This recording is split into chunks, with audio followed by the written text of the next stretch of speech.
Ionara Rabelo.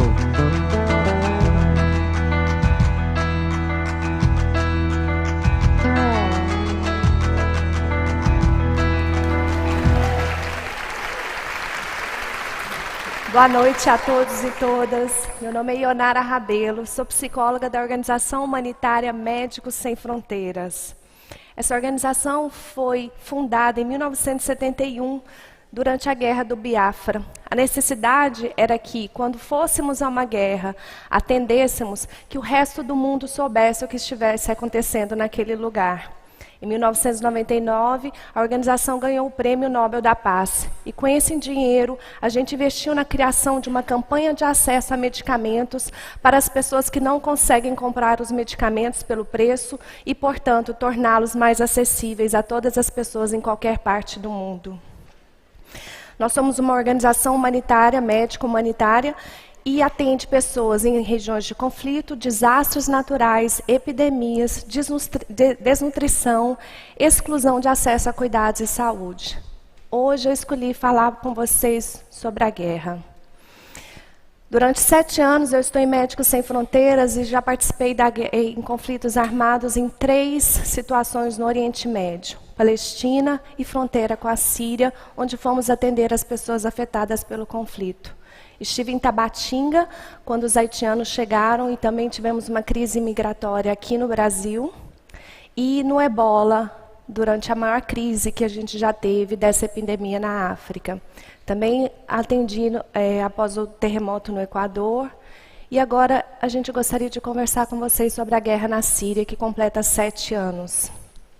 Nesse momento, mais de quase 6 milhões de sírios estão refugiados em outros países. 3 milhões estão vivendo em regiões sitiadas. No último mês, eles se afastaram, tentaram fugir de Guta Oriental e mais de 30 mil pessoas estão deslocadas nesse momento para um local que chamamos de Marco Zero, ponto zero, onde a gente atendeu mais de 5 mil pessoas que chegaram nos últimos dias. As crianças que eu atendi na fronteira da Síria, quando eu estive lá, já fazia 4 anos de guerra. Elas não eram capazes de imaginar uma vida sem guerra. A primeira vez que elas viram uma massinha, elas destruíram tudo e não conseguia dar forma. Depois de 2 ou 3 dias, a forma que aparece são esses coxinhos e animais que vocês veem na segunda imagem. Esses coxos e animais era tudo que elas conseguiam ver durante o dia. Elas moravam nas cavernas, porque durante o dia era quando os aviões bombardeavam a vila delas. E dentro das cavernas elas só brincavam com animais. Não tinha escola, não tinha brinquedo, não tinha nenhuma opção de viver uma infância que fosse minimamente normal. Quando essas crianças estavam comigo no consultório e passavam um avião, as crianças tremiam e congelavam. Porque se passava um avião, era sinal de que uma bomba ou um torpedo viria logo em seguida. Quando elas desenham a dor e a morte. Mesmo quando o desenho começa com carrinhos, como foi esse, uma pessoa parada entre os carrinhos, desenhou o sol, e quando desenhou o sol, o pai me avisou, prepara que ele vai colocar a guerra, porque com a luz do dia a guerra vinha. E essas crianças nomeavam todos os tipos de armamento. O tradutor me dizia que nem ele sabia que munição era aquela, e as crianças conseguiam nomear porque eram os cartuchos daquelas munições que elas utilizavam como brinquedo. Como trabalhar, então, numa perspectiva de se colocar no lugar do outro, entender esse sofrimento, entender essa angústia e desesperança e tentar construir vida e vínculos e laços. Uma das formas que a gente encontra é construir metáforas.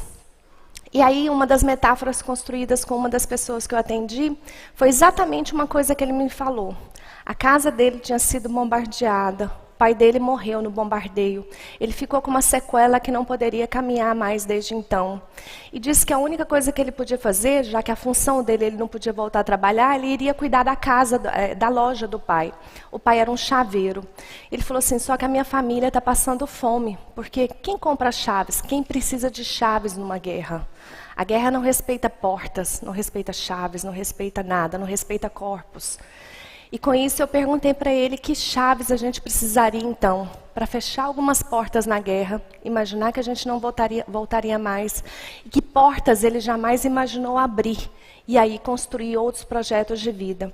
Com essa metáfora ele começa a imaginar o que a médio e longo prazo ele conseguiria abrir, que chaves ele precisaria ter em suas mãos para construir projetos de vida. Ao final de algumas semanas de atendimento com ele, ele me dá um maior presente. Ao encerramento ele fala assim, e durante a guerra a gente encontra uma brasileira com quem a gente aprende a trocar chaves. Essa metáfora pode ter salvado essa pessoa nesse momento. É uma infância toda bombardeada, é uma infância que é toda adulterada. Nos jogos com as crianças, a guerra aparece a todo momento. As palavras de guerra aparecem em todo momento. Uma das crianças de 12 anos, ela estava na chácara com o pai, colhendo azeitonas, quando um bombardeio veio de todos os lados e ela só enxergava fogo. Ela se jogou no chão e quando o pai conseguiu resgatá-la, ela gritava de dor. Ela foi para um dos nossos hospitais no norte da Síria e ela não conseguia andar. A gente teve que retirá-la de lá quando o hospital foi bombardeado, levá-la para um outro país e nesse país eu comecei a acompanhá-la. Quando eu atendia, ela chorava muito e dizia que estava com dor, só que nos exames não aparecia nada na coluna dela. Depois de muitos atendimentos, desenhos e jogos, ela me explica: se eu caminhar, eu morro. Se eu caminhar, eu volto para a Síria. Se eu caminhar, eu não vou salvar a minha família.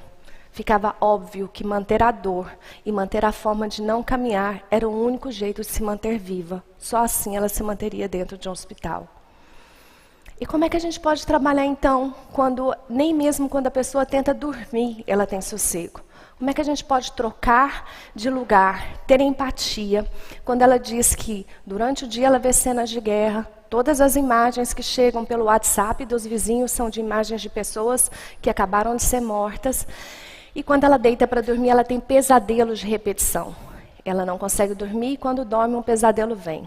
Um dos pesadelos que apareceu de uma pessoa com quem eu trabalhei era um pesadelo em que ele chegava na frente da praça da cidade dele, pequena, e tinham vários corpos já colocados. Ele olhava para aqueles corpos e começava a contar. E aí uma pessoa chegava atrás dele e dizia: não conta agora que vão chegar mais corpos daqui a pouco. E aí ele acordava assustado. Durante algumas semanas foi possível trabalhar ele no sonho, o que aquilo tinha sentido, a parte dele que já morreu, qual era essa parte, a parte dele que nomeava quem seria o próximo a morrer, e todas as dificuldades que ele tinha com relação a ficar na cidade, não aceitar entrar num grupo armado, ser pressionado pelos amigos de que ele tinha ficado para trás quando os outros morriam. Depois de muito trabalhar o sonho, várias vezes, vários sentidos, ele trouxe um sentido que ficou para ele. Eu não quero terminar a guerra sendo aquele que conta corpos. Eu não quero terminar a guerra e me desumanizar. Eu quero que quando essa guerra acabe, eu seja aquele que conte a história de cada uma dessas pessoas que tombou nessa guerra. O nome dela, o que ela fez, que essa pessoa vive em mim. Que essa voz dessa pessoa vive em mim. Que essa guerra não me desumanize. Como que a gente sobrevive a ouvir tantas histórias, trocar tantas histórias, afetos, cuidados? A gente é afetado. Falando com vocês agora, eu estou extremamente afetada. E aí algumas estratégias precisam ser criadas. Uma delas é a gente trocar, conversar e escrever. Essa é uma parte de um diário que eu escrevi quando eu acabei de chegar da primeira vez na Síria. A guerra não escolhe lado, família, desejos e rotinas. A guerra entra pelos nossos poros, pelo nariz, boca, mãos, pés, mata a esperança. A guerra interrompe promessas, caminhos e esbarra nas vaidades e faz tombar os mortais. A guerra rouba as nossas chaves, destrói as nossas portas, devasta cidades e caminhos. Ela invade o nosso corpo e a nossa alma.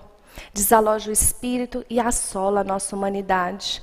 Transforma o nosso passado em ruínas, o presente em desespero e o futuro em medo. Rouba a nossa infância, destrói várias gerações, acentua rivalidades entre grupos e só espera pela vingança. Que cuidados, então, a gente faz no momento de guerra? A gente constrói novos significados para as chaves que, porventura, apareçam no caminho. A gente troca de lugar empaticamente e troca as chaves.